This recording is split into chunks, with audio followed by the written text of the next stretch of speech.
À peine 4 jours après le départ de Donald Trump, c'est au tour de Vladimir Poutine de fouler le sol chinois. Accompagné d'une délégation massive comprenant 5 vice-premiers ministres, 8 ministres et la présidente de la Banque centrale, le chef du Kremlin entame une visite officielle cruciale. Officiellement, il s'agit de célébrer le 25e anniversaire du traité de coopération et d'amitié entre les deux nations. Mais en coulisses, l'enjeu est tout autre. Consolider l'axe Moscou-Pékin et évaluer la teneur des discussions confidentielles qui ont eu lieu entre Xi Jinping et le président américain. Comment ce télescopage de visites redessine-t-il l'ordre mondial ? On analyse les faits objectivement. Le monde bascule, rejoint la communauté pour tout comprendre. Ne reste pas spectateur des négociations secrètes qui décident de l'avenir de l'économie mondiale. Pour décoder le rapport de force entre Washington, Moscou et Pékin sans aucun filtre, rejoins Cashline 360 dès maintenant. Clique sur « Suivre ».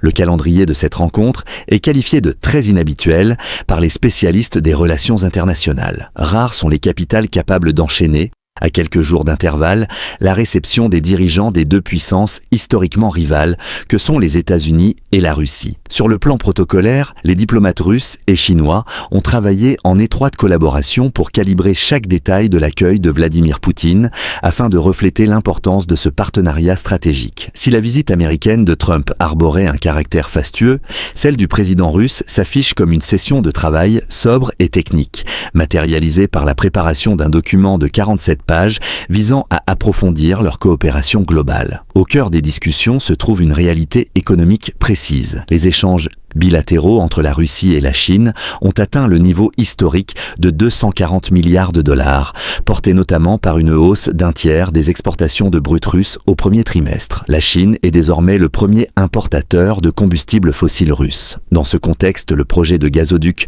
Force de Sibérie 2, destiné à relier les gisements sibériens au marché chinois via la Mongolie, est un dossier central. Si Moscou y voit un débouché stratégique majeur pour ses hydrocarbures, Pékin aborde les négociations en position de force, guidée par une volonté de diversifier ses sources d'approvisionnement plutôt que de dépendre d'un nombre restreint de partenaires.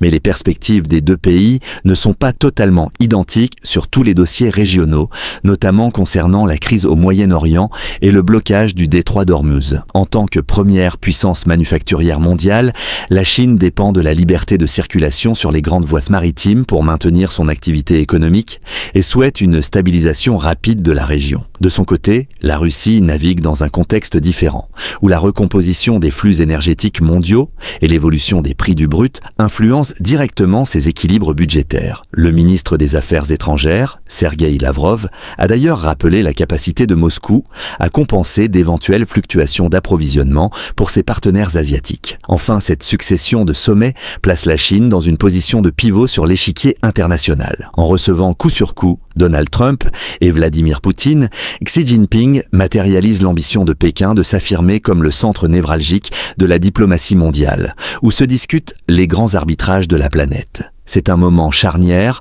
où chaque puissance cherche à consolider ses alliances de long terme. Alors, l'axe sino-russe sortira-t-il renforcé de ce face-à-face ?